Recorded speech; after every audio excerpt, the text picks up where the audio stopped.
Hola a todos los amantes de la historia, bienvenidos a mi canal. El día de hoy les traigo una sugerencia que le dejaron hace casi 2 meses. El vídeo del día de hoy es sobre un hombre el cual es uno de los mayores conquistadores de la historia, cambiando al mundo para siempre. Alejandro III de Macedonia, más conocido como Alejandro Magno, nació el 21 o 22 de julio del año 356 a.C., en Pela, Macedonia, en Grecia.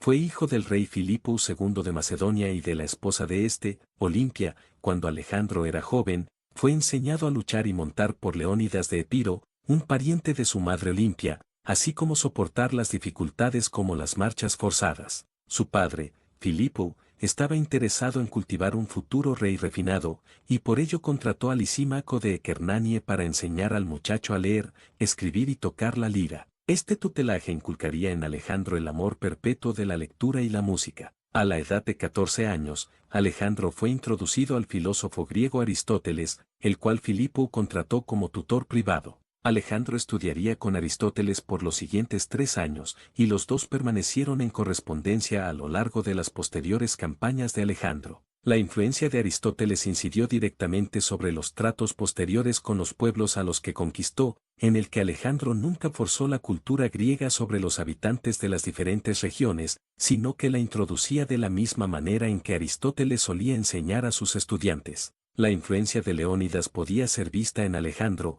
en su resistencia y energía física, así como su habilidad con los caballos. Alejandro domó al indomable Bucéfalo cuando tenía solamente 11 o 12 años. Mientras que la influencia de sus tutores ciertamente tuvo un profundo efecto en él, Alejandro parecía destinado a la grandeza desde nacimiento. Tenía, primero que nada, un padre cuyos logros dejaron una base firme para sus éxitos posteriores. Aun cuando era claro que su padre tuvo un gran impacto en él, Alejandro mismo decidió ver su éxito como ordenado por fuerzas divinas. Se llamaba a sí mismo el hijo de Zeus, y clamaba el estatus de semidios, enlazando su linaje con sus dos héroes favoritos de la antigüedad, Aquiles y Hércules, y modelando su comportamiento al de ellos. Su creencia en su divinidad fue inculcada en él por Olimpia, quien también le dijo que su nacimiento fue virgen, ya que ella había sido impregnada milagrosamente por el propio Zeus. Sus amigos Casandro, Ptolomeo y Hefestión se convertirían en sus compañeros de toda la vida y generales en su ejército. Calístenes, otro amigo, era el sobrino de Aristóteles y llegó a la corte macedonia con el filósofo. Se convertiría en el historiador de la corte y seguiría a Alejandro en campaña en calidad de filósofo. Hefestión permaneció como su mejor y más querido amigo a lo largo de su vida y el segundo al mando en el ejército. Sobre la juventud de Alejandro, el historiador Worthington escribe que Alejandro sería educado en casa, como era costumbre en Macedonia, y se acostumbraría a ver en los concursos de bebida que eran parte de la vida en la corte macedonia, pero que, aparte de eso, sorprendentemente sabemos poco de la infancia de Alejandro. Lo que sí sabemos es que cuando su padre contrajo un nuevo matrimonio, esto pudo poner en peligro su derecho al trono. Esto hizo que Alejandro se enemistara con su padre, Filipo. Es famosa la anécdota de cómo, en la celebración de la boda, el nuevo suegro de Filipo rogó porque el matrimonio diera un heredero legítimo al rey, en alusión a que la madre de Alejandro era una princesa de Epiro y que la nueva esposa de Filipo, siendo macedonia, daría a luz a un heredero totalmente macedonio y no mitad macedonio y mitad epirota como Alejandro, con lo cual sería posible que se relegara a este último de la sucesión. Alejandro se enfureció y le lanzó una copa, espetándole: «¿Y yo, que soy un bastardo?». En ese momento Filipo se acercó a poner orden, pero debido a su estado de embriaguez, se tropezó y cayó al suelo, lo que le granjeó una burla de Alejandro. Quiere cruzar Asia, pero ni siquiera es capaz de pasar de un lecho a otro sin caerse. La historia le valió la ira de su padre, por lo que Alejandro tuvo que exiliarse a Epiro junto con su madre, Olimpia. Para evitar una conjura, Filipo también ordenó el exilio de todos sus amigos. Más tarde, Filipo terminaría por perdonarlo. La destreza militar de Alejandro fue notada por primera vez en la batalla de Queronea en el año 338 a.C. A pesar de tener solo 18 años, ayudó a cambiar el curso de la batalla en una victoria decisiva macedonia que derrotó a las ciudades-estado aliadas griegas. Cuando Filipo II fue asesinado en el año 336 a.C., Alejandro asumió el trono, y con las ciudades-estado griegas unidas bajo el dominio macedonio después de Queronea, se embarcó en la gran campaña que su padre había estado planeando, la conquista del poderoso imperio persa. Worthington afirma, Homero era la inspiración de Alejandro y tomó con él la edición de Aristóteles hacia Asia. Durante sus campañas Alejandro siempre tuvo la intención de averiguar todo lo que pudiera sobre las áreas por las que pasó. Llevó con él un séquito de científicos para registrar y analizar esta información, desde botánica, biología, zoología y meteorología, hasta topografía. Su deseo de aprender y tener la información registrada lo más científicamente posible, probablemente provino de las enseñanzas y entusiasmo de Aristóteles. Con un ejército de 32.000 de infantería y 5.100 de caballería, Alejandro cruzó hacia Asia Menor en el año 334 a.C. y saqueó la ciudad de Baalbek, renombrándola Heliópolis. Después liberó a la ciudad griega de Éfeso del dominio persa y ofreció reconstruir el templo de Artemisa, que había sido destruido por incendio en la noche de su nacimiento, pero la ciudad rechazó su gesto. En el año 333 a.C., Alejandro y sus tropas derrotaron a las fuerzas mayores del rey Darío III de Persia en la batalla de Isos. Darío huyó del campo, dejando a su familia atrás. Alejandro continuó a saquear la ciudad fenicia de Sidón y después a conquistar Alepo. En el 332 a.C. conquistó Siria y después Egipto en el 331 a.C., donde fundó la ciudad de Alejandría. En el oráculo de Sigua, en el oasis egipcio homónimo, fue proclamado un hijo del dios Zeus Amón. A pesar de haber conquistado Egipto, Alejandro no estaba interesado en imponer sus propias ideas de verdad, religión o comportamiento sobre los pueblos mientras que éstos mantuvieran voluntariamente las líneas de abastecimiento abiertas para alimentar y equipar a sus soldados. Esto no significa, sin embargo, que no suprimió despiadadamente sublevaciones, o que vacilaba en aniquilar brutalmente a quienes se le oponían. Después de diseñar el plan para la ciudad de Alejandría, dejó Egipto para más campañas, conquistando fácilmente la tierra de Fenicia excepto de la ciudad-isla de Tiro, a la que puso bajo sitio. Tan determinado estaba en conquistar Tiro que construyó una calzada desde tierra hacia la isla en la cual montó sus máquinas de asedio para tomar la ciudad. Esta calzada, con el tiempo, colectó limo y tierra y es la razón por la cual Tiro es parte del Líbano continental actualmente. Por su resistencia obstinada, los habitantes de la ciudad fueron masacrados y los supervivientes vendidos como esclavos. Su política respecto a los ciudadanos de Tiro es un claro ejemplo de su crueldad. En el 331 a.C., Alejandro enfrentó al rey Darío III en el campo de batalla en Gaugamela, donde, nuevamente enfrentando números abrumadores, derrotó decisivamente a Darío quien huyó del campo. Darío fue, más tarde, asesinado por su propio general y primo Besous, un acto el cual Alejandro decía que deploraba. El cuerpo de Darío fue tratado con el más grande respeto, así como los miembros supervivientes de su familia. Alejandro se autoproclamó rey de Asia y continuó en su marcha hacia la gran ciudad de Suse que se rindió incondicionalmente sin resistencia. Desde Suse, Alejandro marchó a la ciudad de Persépolis, donde, en el 330 a.C., de acuerdo al historiador antiguo Diodoro Sículo y otros, inició un incendio que destruyó el palacio principal y la mayor parte de la ciudad como una revancha por el incendio de la Acrópolis en la invasión persa de Jerjes a Grecia en el 480 a.C. Se dice que este acto fue instigado durante una fiesta de borrachos por Taís, la amante ateniense del general Ptolomeo, alegando que sería una venganza adecuada si la ciudad fuera quemada por manos de mujeres, y se dice que arrojó su antorcha justo después de que Alejandro arrojó la primera. Dejando Persépolis en ruinas y llevándose los vastos tesoros, marchó hacia Bactria y Sogdiana a las que conquistó fácilmente. En el año 329 a.C., fundó la ciudad de Alejandría Escate en el río Yaxartes, destruyó la ciudad de Sirópolis y derrotó a los escitas. Alejandro fundó varias ciudades con su nombre durante este tiempo para incrementar su imagen pública de Dios y adoptó el título de Rey de Reyes, usado por los gobernantes del primer imperio persa. Para mantenerse en este estatus, Alejandro introdujo la costumbre persa del prosquinesis al ejército, forzando a aquellos que se dirigían hacia él en arrodillarse primero y besar su mano. Las tropas macedonias se sintieron cada vez más incómodas con la aparente deificación y adopción de costumbres persas de Alejandro. Conspiraciones de asesinato se tramaron solo para ser revelados y los conspiradores ejecutados, incluso si eran viejos amigos. Calístenes se convirtió en uno de estos cuando se implicó en una conspiración. Clito, el viejo estadista que salvó la vida de Alejandro en la batalla del Gránico, se condenaría a sí mismo en una manera similar. En el año 328 a.C., Alejandro asesinaría tanto a Calístenes como a Clitou, en incidentes separados, por traición y cuestionar su autoridad, respectivamente. Alejandro tuvo 3 esposas a lo largo de su vida. La primera, Roxana, era una princesa sogdiana o bactriana con quien Alejandro Magno se casó después de derrotar a Darío, y ésta le dio un hijo a Alejandro, el cual fue el futuro Alejandro IV de Macedonia en el año 323 a.C. Después se casó con Barsine, quien era una de las hijas del gran rey persa Darío III, también llamada Estatira, y finalmente se casó con Parisátide, quien fue una princesa persa, hija del rey Artajerjes III o Ukou y hermana de Arcés. Parisátide fue tomada como tercera esposa por Alejandro Magno en la ciudad de Suse en el año 324 a.C.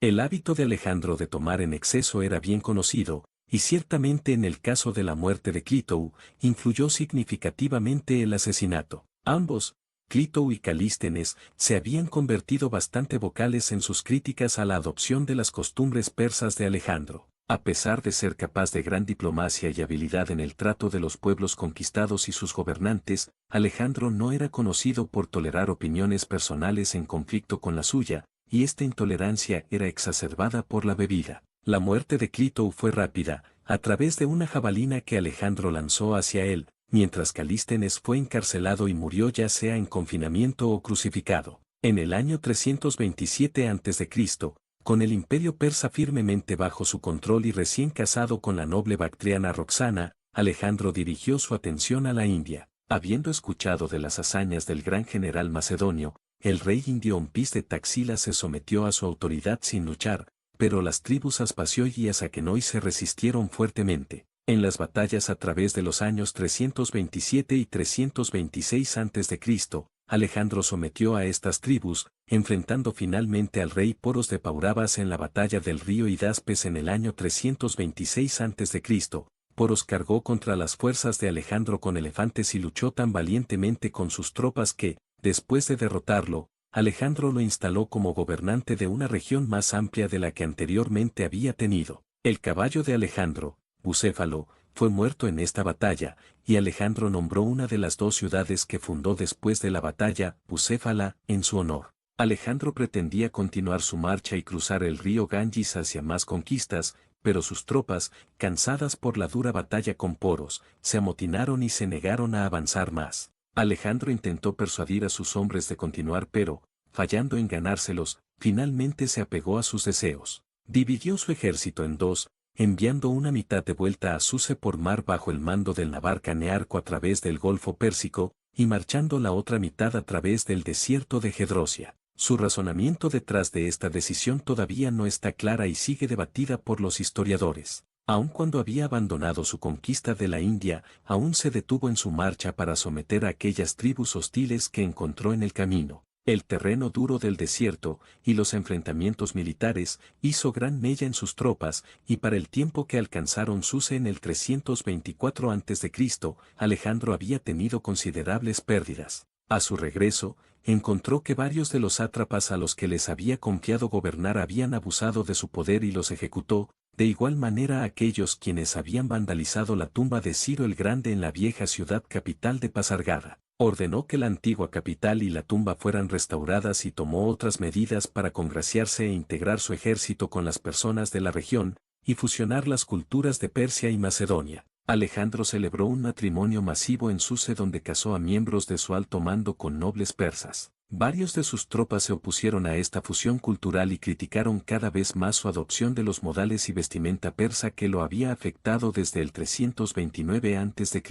Se opusieron aún más a la promoción de persas sobre macedonios en el ejército y a la orden de Alejandro de mezclar unidades persas y macedonias. Alejandro respondió nombrando persas a posiciones prominentes en el ejército y otorgó títulos y honores tradicionales de Macedonia a unidades persas. Sus tropas retrocedieron y se sometieron a los deseos de Alejandro. En un gesto de buena voluntad, este regresó los títulos a los macedonios y ordenó un gran festín común en el que cenó y bebió con el ejército. Ya había abandonado la costumbre del prosquinesis en deferencia a sus hombres, pero continuó comportándose como un rey persa, en lugar de macedonio. Alrededor de este tiempo, en el año 324 a.C., su amigo de toda la vida y segundo al mando, Hefestión, murió de una fiebre, aunque algunos reportes sugieren que pudo haber sido envenenado. Los reportes de los historiadores sobre la respuesta de Alejandro a este evento concuerdan universalmente en que su dolor era insoportable, incluso mandó a ejecutar a el doctor. Los craíns y las colas de caballos fueron cortadas como señal de luto, y Alejandro rechazó en promover a otro a la posición de Hefestión como comandante de la caballería. Se abstuvo de la comida y la bebida y declaró un periodo de luto a través del imperio, así como ritos funerales usualmente reservado para un rey. Algunos creen fuertemente que ambos hombres tuvieron una relación amorosa, sin embargo eso no quiere decir que Alejandro era homosexual, sino más probable bisexual, ya que durante su infancia admitió estar enamorado de una dama, además tuvo un hijo fuera de sus matrimonios con Barcine, Jériclis de Macedonia. Al recuperarse de la muerte de posible amante Hefestión, Alejandro regresó a sus planes de expandir su imperio pero nunca llegaría a realizarlos. Murió en Babilonia a la edad de 32 años, el 10 u 11 de junio del año 323 a.C., después de sufrir de fiebres altas por 10 días. Las teorías sobre su muerte han variado desde envenenamiento a malaria, a infección bacteriana por tomar agua contaminada, entre otros. Plutarco dice que, 14 días antes de su muerte, Alejandro entretuvo a su navarca Nearco y su amigo Medio de Larisa con una larga ronda de bebida, después de la cual cayó en una fiebre de la que nunca se recuperó. Cuando se le preguntó quién debería sucederle, Alejandro respondió, al más fuerte, respuesta que llevó a su imperio ser dividido entre 4 de sus generales, Casandro, Ptolomeo, Antígono y Seleuco. Sin embargo, Plutarco y Heriano afirman que pasó su reino a Pérdicas, el amigo de Hefestión con el que Alejandro había cargado el cuerpo de su amigo a su funeral en Babilonia. Pérdicas también era amigo de Alejandro, además de su guardaespaldas y compañero de caballería, y tendría sentido, considerando el hábito de Alejandro de recompensar con favores a aquellos con quienes era cercano, que escogería a Pérdicas sobre los otros. Como sea que haya pasado, después de la muerte de Alejandro, los generales ignoraron sus deseos y Pérdicas fue asesinado en el año 321 a.C. Su camarada de toda la vida, Casandro, ordenaría la ejecución de la esposa de Alejandro, Roxana, su hijo por ella, y su madre Olimpia para consolidar su poder como el nuevo rey de Macedonia. Ptolomeo I robó el cadáver de Alejandro cuando éste iba en ruta hacia Macedonia y lo llevó a Egipto, con la esperanza de asegurar la profecía de que la tierra en la que fuera sepultado sería próspera e invencible. Él fundaría la dinastía tolemaica en Egipto, que duraría hasta el año 30 a.C., finalizando con la muerte de su descendiente Cleopatra VII. Seleuco fundaría el imperio Seleucida, comprometiendo Mesopotamia, Anatolia y partes de la India, y sería el último de los diadocos restantes después de 40 años de guerra incesante entre ellos y sus herederos. Llegaría a ser conocido como Seleuco I Nicátor, el vencedor. Ninguno de sus generales poseía la inteligencia, comprensión o el genio militar de Alejandro, pero fundarían dinastías que, con excepciones, gobernarían sus respectivas regiones hasta la llegada de Roma. Su influencia sobre las regiones que controlaron creó lo que los historiadores se refieren al periodo helenístico, en el cual el pensamiento y la cultura griega se entrelazaron con aquellos de la población indígena. De acuerdo a Diodoro Sículo, una de las estipulaciones de la voluntad de Alejandro era la creación de un imperio unificado entre antiguos enemigos. Las personas del Oriente Próximo fueron alentadas a casarse con aquellas de Europa y viceversa. Al hacerlo, una nueva cultura sería adoptada por todos. A pesar que los diádocos fallaron el cumplimiento pacífico de sus deseos, mediante de la helenización de sus imperios contribuyeron al sueño de unidad cultural de Alejandro, incluso si tal unidad nunca pudiera realizarse completamente. Y bueno, esta es toda la biografía de Alejandro Magno, uno de los mayores conquistadores de Europa y uno de los más antiguos, de los que afortunadamente tenemos mucha información. Alejandro en lo personal fue uno de los más grandes expertos en conquistas, siendo también inspiración para varios conquistadores que llegaron después de él. Además se le reconoce que él promoviera el mestizaje y respetará algunas culturas, sin embargo también es conocido como alguien sanguinario por sus enemigos. Aunque bueno, esa época fue la verdad bastante caótica, así que prácticamente ahí nada podía sorprender. Y bueno, espero que les habrá gustado este video y adiós.